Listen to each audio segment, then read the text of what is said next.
There we go. Okay. After fighting with it, we just double check here. Yep, I just got the notification. So we are good to go. Thank you for bearing with me there. How That's are you? okay. Good. I'm glad it all got working. Me too. But yeah, welcome everyone. We don't have quite have any viewers just yet, but they'll be tuning in here shortly. We have today Lyndall Clipstone here to talk about her new title, um, Tenderly I Am Devoured. I tore through it very quickly, which surprised myself because this is not my typical genre. And I was just trying it as something for a change, and it was really gripping, and I fully was immersed in this world I'm that so you glad to hear created. Yeah, it that. was really great. But yeah, for those of you listening today, this is just like a little snippet, a little description of the book from the publisher. Perfect for fans of Saltburn, A Study in Drowning, Don't Let the Forest In. Tenderly I Am Devoured is a moody, monstrously gothic, romantic folk horror in which a young woman must bind herself to a dangerous chthonic god with the help of the son of a rival family to save her family's legacy and herself from ruin. So yeah, it's it's quite a lot. So I guess to start, I guess tell us a bit about yourself and tell us a bit about the book. Well, thank you for having me, first of all. This is really fun. So I am an author of four books. I have written a gothic romance duology called Lake Sedge and Forest Fall, and then a dark romantasy, I suppose, a dark fantasy romance called Unholy Terrace. And now I have Tenderly I Am Devoured. That's my little paperback version from Australia, which is my fourth book, and it's a standalone. Um, and yeah, so like I think you covered the summary pretty well. It's the story of a girl called Lacrimosa Ariskane who is expelled from her prestigious boarding school and returns home in disgrace and decides to accept a betrothal to the strange god worshipped by her family in order to save them from financial ruin. But when her betrothal goes horribly wrong, she has to seek help from her arrogant rival and his alluring older sister to fix all of the terrible decisions that she's made. Yeah, I that pretty much sums it up. It really blew my mind. It's something like the plot sounds like, oh yeah, it seems straightforward, but when I was reading it, like I felt like I was getting thrown in a different direction every few pages in the best way possible. That's The, really the good to plot hear. was yeah, the plot was amazing. Um, I guess following up with that, what one question that I love to ask, sometimes I ask at the beginning, sometimes at the end, what is one part of your book that you cut that you wish you could have kept? What's something of the story, that you really wish you could have kept in? You can like that is the heart of it could still be like in the story, but like for example, one other past authors I've spoken to have talked to me about how they expanded upon a character that doesn't get enough love, that they really wanted to have more page time. So yeah, what's something that you wish you could have kept in to add to the world?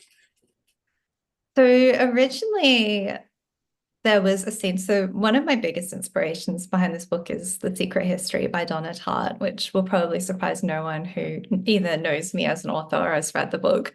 Um, and there was a scene that was kind of an homage to the scene in The Secret History where Richard goes to Francis's country house and he walks up into the library and finds all of the classics class just gathered there hanging out. I think one of them's playing the piano and they're just sort of lounging around. And I had a scene that was meant to sort of invoke those sort of feelings where Lark goes into the library at the Fellowmath siblings' house and Camille is playing the piano and they're all sort of sitting together. And I loved it so much, but it just felt very cozy and relaxed and probably not really helping with the creation of the tension and sense of urgency that I wanted to create. I mean, they probably all do definitely need a relaxed time sitting around playing the piano and chilling by the fire in the library, but So yeah, it couldn't fit. And I ended up replacing it with like a very tense, sort of desperate scene, which has got a title drop for the book in it. And I love the scene so much how it worked out, but I do sort of I miss the little cozy library moment. I that totally makes sense because it has like I said in the beginning, I tore through it. It has like that the great rhythm of like a thriller pace. Not exactly, but that I can understand like why a tender moment like that would have maybe like halted that progress a little too much. But I also, yes, I feel like they definitely deserve that moment. I think that's partly why I really love how I managed to put an epilogue in because I felt like I really wanted readers to be able to have a moment with all of the characters where they are just getting to be themselves since most of their interactions are in such a tense situation. Yeah, that was a great wrap up, and I definitely get that as well. Going back to inspirations, though, I had a few things written about that.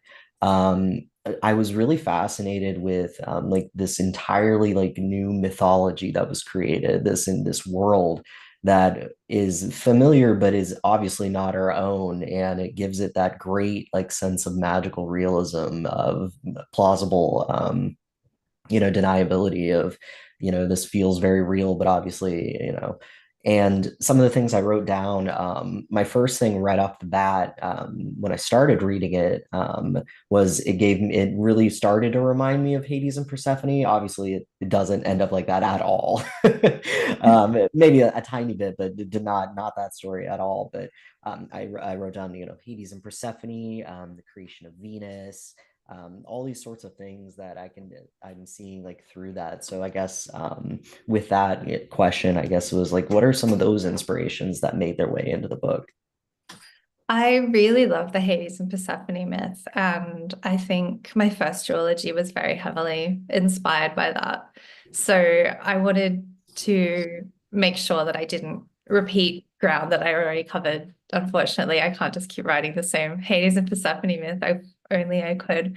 But I think I really was very inspired by this sense of dark academia, classical mythology feeling that I wanted to bring into the book. But because it's a second world fantasy, it didn't make sense to have references to real world pantheons or literature canons and things like that. So it was a really fun exercise to create, I guess, the in-world equivalent for the gods, which are kind of drawn a bit from like the classical Greek pantheon. I was playing the video game Hades quite a lot while I was conceptualizing the book. And this idea of I wanted the gods to not be just one singular, omnipresent, all powerful kind of being, because I think having Therion, the swan god, be this small, locally worshipped god, it plays around with the power. Like he's not all powerful, and his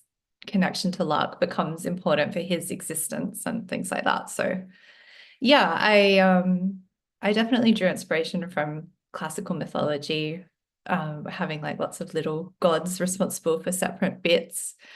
And there was also a lot of inspiration from classics with the classical dead language poem that Alistair is a fan of, which I made up a fake language called Tharnish, which is like the in-world equivalent of Latin. So that was very fun too.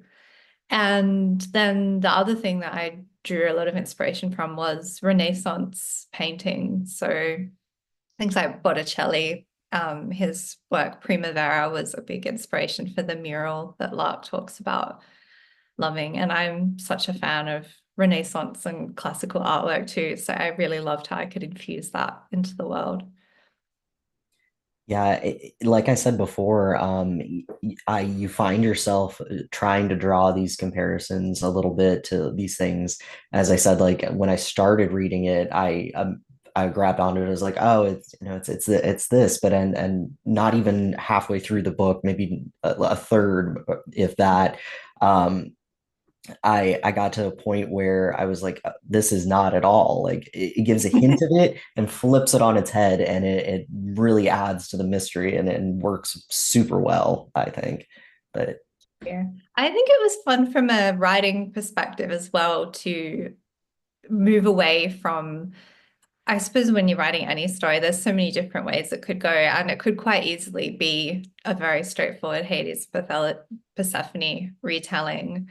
But I really loved flipping that and having Lark's path go in a different direction. It was fun from a craft perspective to play around with that as well. Yeah, very much. Um, okay, so the other things that I had written down that I wanted to talk about a little bit, I especially here in the States, in the era of like book banning and really going after any kind of quote unquote like taboo subject or edgy material and that sort of thing.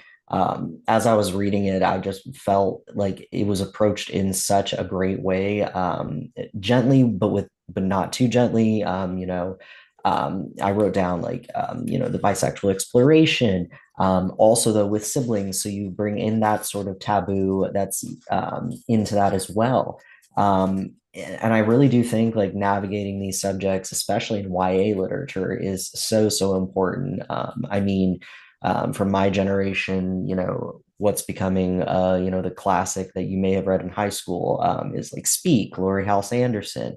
Obviously, that's realism dark, but these subjects are just so important to talk about. I also, wrote down things like examples of the abuse that we find in the novel or mild drug usage and that sort of thing. And it really just the thing is that like teens, kids, people coming into an adulthood in that age range need to see themselves in literature, and I think that's more important than ever. I definitely agree. And I know as a teen, finding books where I could feel a sense of connection and feel seen and understand myself more through the fictional world was so important for me. And I always think of my teen self when I'm writing books and have this hope that a teen reader or any age really will pick up a book and find this sense of connection or understanding of themselves or just a sense of seeing themselves in a way that perhaps they didn't quite have words for. I grew up in a really small country town in the 90s and I was queer, but kind of didn't quite know how to put words to it. It wasn't sort of a thing that people were very open about back then. And I think reading books that had queer characters and queer romances in there, it sort of helped me figure out, oh, okay, like this is possibly like a way to understanding how I feel.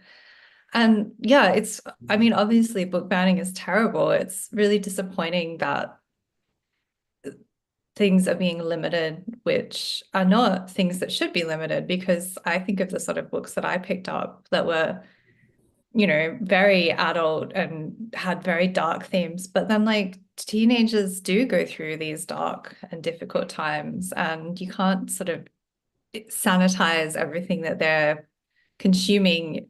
That's not going to stop them having the experiences that they need to have a sense of connection for. So I feel very grateful that my US publisher has been incredibly outspoken against book censorship, book bans. They are very supportive of me. I've never been asked to tone anything down or anything like that. And the same with like booksellers as well. Like I really appreciate the work that you're all doing to get a wide range of stories into the hands of readers. So I think we'll just persist.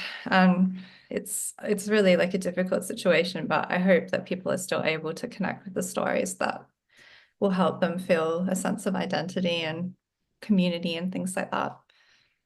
Yeah, I was just thinking like that's a great word choice is like we can't sanitize what they're consuming. I love that, the way of looking at that. You can't the old story that you always hear growing up here is like you can't have like a bubble boy or the kid, you got to have them Yeah. interact with the world, and that applies to even that level too, as well as literature and media. And that's not saying, let them run wild, but also they need to have access to these kinds of stories and things. And Yeah, and I think it ties in with like there needs to be a certain element of risk taking and exposure to different experiences, whether that's reading about, I mean, obviously reading books where you feel connected and feel seen by the characters, but also reading books that have completely different racial, gender, whatever experiences. I think that's very important. And the wider range of access to literature people have, the better, I think. I completely agree. Um, and also, it kind of leads into the next thing that I wrote about a little bit is I kind of began to realize as I was writing about, talking about these taboo subjects and approaching these things, is that entire story sort of is is a coming of age story told in a very different way.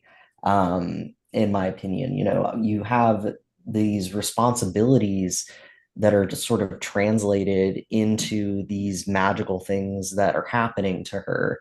And you have like the principle of marriage, and it's tied in with Therion, and you have the principles of like different sexualities and navigating that. And it just really is a great way of drawing an analog to these things without making it um, annoyingly explicit. It's understandable, but like not on the nose. That's what I was looking for.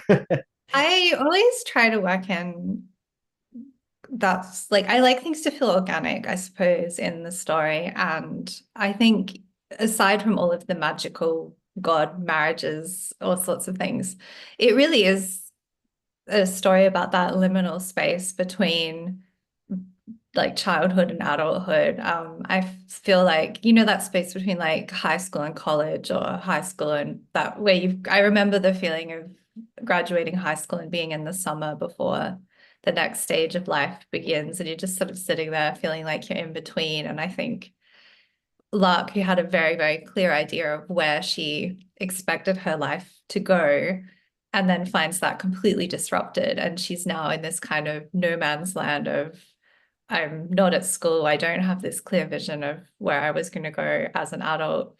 Now, what do I do? And I think a lot of her risk taking and brave/dangerous choices are born out of this sense of wanting to seize back agency in her life, I suppose, after feeling quite powerless. But yeah, I think it's, even though it's a fantasy book, I think her personal journey is something that's quite understandable and relatable, because I think a lot of people go through that kind of at all stages in your life of being at a crossroads of like, oh, okay, now where do I go? And if everything sort of feels like it's fallen apart, how can I carve a new path forward? And I really loved exploring that for her.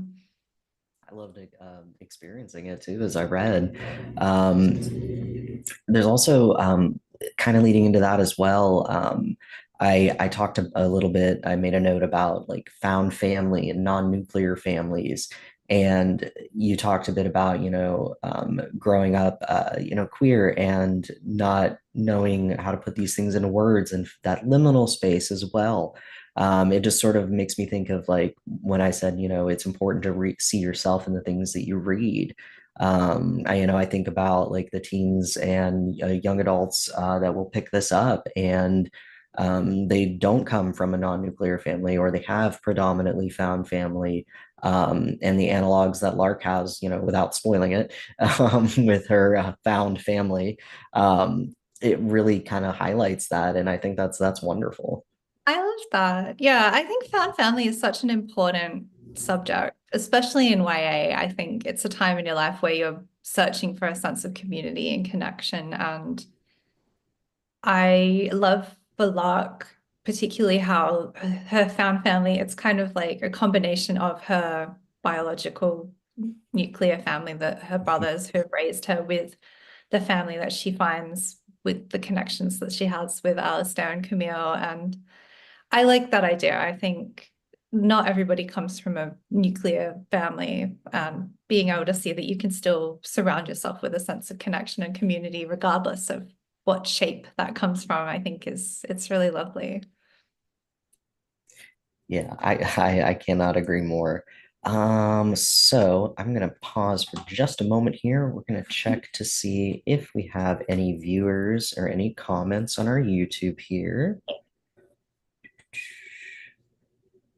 Nothing as of this moment. Okay. So the next thing I have, um, basically, my notes are a little scrambled here. Oh, that's right. I wanted to ask um, about the usage of the word chthonic. I was just sort of curious about it. Um, I guess I looked up a definition. I tried to like sort of wrap my brain around what it was meaning to describe, and this might just be a me thing. I guess it just says, inhabiting the other world. And I just kind of wanted to see, what your take on that was for this particular world. Yeah, so I think otherworldly is probably a good explanation. I wanted it to not feel like a underworld or world of the dead kind of place because Therion's sort of all of the gods in the world from this pantheon are like small local gods. And I think originally I was describing it as like a hedge god or something like that, which was like a English folklore kind of term, but it wasn't quite coming across in the way that I wanted it to. And I feel like chthonic has such a resonant feeling, even if you don't quite understand what the word means. It sort of carries a lot of meaning in itself. It suggests this like otherworldly, mysterious, slightly, other different kind of feel. So yeah, I think it just felt like the perfect term to emphasize that he is immortal and not of this world, but also kind of organic and still close to the earthly plane more than a omnipresent, all-powerful type of deity. That makes perfect sense. Yeah, I guess it was just I don't think I've encountered that word before actually. So when I first, picked up the ARC, the advanced reader copy of the book, I was like, I was sitting there for a second. I was like, I have an English degree. Why am I not? Why don't I know what this means? I'm glad that they let me leave it in the description. I think I just wanted to very clearly convey right from the start that it was that sort of type of God. Like it was a bit kind of fever dreamy, kind of weird, not, Yeah, like, oh, it's the God or like a demon or something. So yeah, yeah, I think definitely. it I think it works really well. Yeah, it added to the mystery for sure for me personally, but that was mostly just on my part. But yeah, that I was just curious about, that usage in there. Oh, there was another sort of wordy thing, which was just me noticing that Caedmon is just the same name as the famous English poet. And I'm sure it's just like it's like I wasn't sure if it was like, just like a nod or more of just a name that fit for an artist or It was I think it's a loosely biblical name. oh, Like Adam okay. Bateman was from the Old Testament, I think. I Interesting. Okay. but it wasn't meant to directly reference that. I think all of the names were sort of drawn. I mean, Lark's brothers have Shakespearean kind of True. inspired names.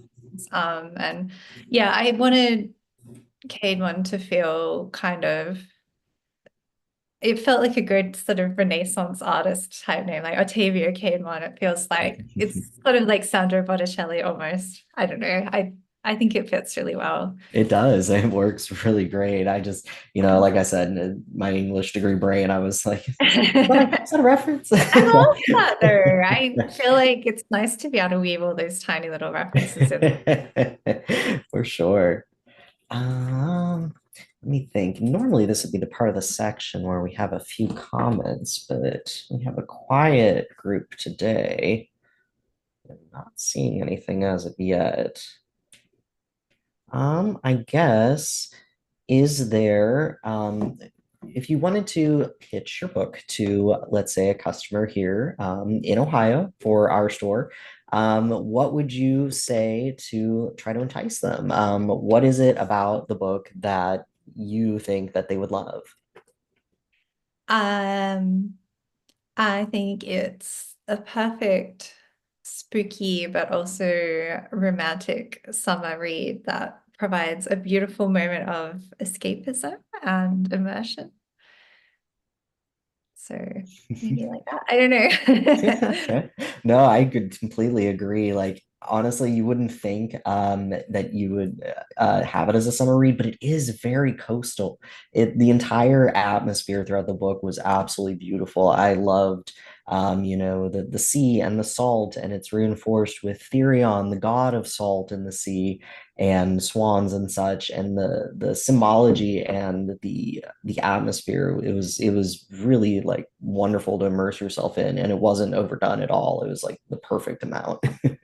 Yeah, one of my friends who read it said it reminded her of Maine and that sort of, and I've never been there, but I'm like, oh, that's such a great comparison because I think that sort of coastal but foresty kind of vibe seems perfect. And I wanted it to feel kind of flower threaded and summery, despite having a dark horror kind of undertone because I liked the idea of it feeling a bit different from some of the things I'd worked on before, which were very typically gothic and dark and moody. I felt like it was a fun challenge to try and write something summery, knowing that it was going to publish in the summer as well. I wanted it to feel like a summery book, even though it's a horror. Yeah, it works. It really does with that. The absolutely loved the vibe that it gave off with that. Like you said, like it's a great summer read, but it's still spooky too. So it leads us Yeah, I right mean, into the fall. it's winter in Australia at the moment, and so I Oh. feel like it's also a perfect sort of spooky, cozy winter read as well as a summer read. I guess it's any time of the year, but I feel like it's just like the perfect book because it's so little and portable. It just feels like the sort of book that you could pick up and take with you on like a beach trip or a weekend trip away in the summer just to read and lose yourself in. I apologize. One of my cats is making quite a bit of noise back there. Uh, But Mine usually does, but I've locked him out of the room, much to his disgust. So I have three. I've managed to get two of the three, but one's still in here. Um, but yeah, I don't have much else that I wanted to ask. Is there anything additional you'd like to add before we begin to wrap up here? just thank you so much for having me. I really appreciate your support, and all of the indie bookstores in America have been so fantastic in embracing me and my work, especially because I'm all the way over here. So it's been really lovely to connect with booksellers and your readers. And yeah, I'm so passionate about indie bookstores and the work they do for the community. So it's been really lovely to chat with you. It's been great to chat with you too. Thank you so much for joining me. And for those of you watching after the fact, if you do have any questions, feel free to go ahead and just email them to us. You can find our email on our website, and I'll also make sure to drop it in the description after the fact as well. So if you do end up with any questions, I can send them to Lyndall if she's okay with that. Great. Definitely. I'm happy to answer. If anyone has a burning question that they must ask, yeah, I'm happy to answer. Awesome. Awesome. Thank you so much. But yeah, thank you again for joining us. And you can also look in the description later. There will be a link for purchasing Tenderly I Am Devoured from us. And you can also check out more of Lyndall Clipstone's work as well. Thank you. Thank you. You have a great rest of your day. You too. Bye.